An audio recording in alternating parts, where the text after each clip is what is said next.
রাগের মাথায় আপনি সন্তানকে বললেন তুই মর, ফেরেশতারা বলল আমিন। তোর ভবিষ্যৎ অন্ধকার, ফেরেশতারা বলল আমিন।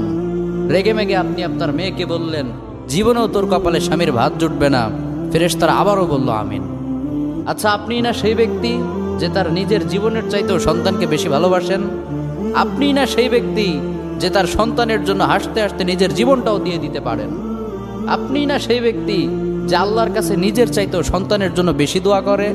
তাহলে কি করে নিজের হাতে নিজের সন্তানের এত বড় ক্ষতি করতে পারলেন? Doesn't make any sense. Common sense বলতে কিচ্ছু নাই আপনাদের?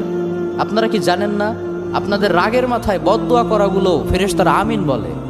দাওয়াতুল ওয়ালিদ আলা ওয়ালাদি, বাবা মা তার সন্তানের জন্য যেই দোয়া করে সেটা ভালো হোক কিংবা বদদোয়া হোক, আল্লাহ সেটাই কবুল করে নেয়।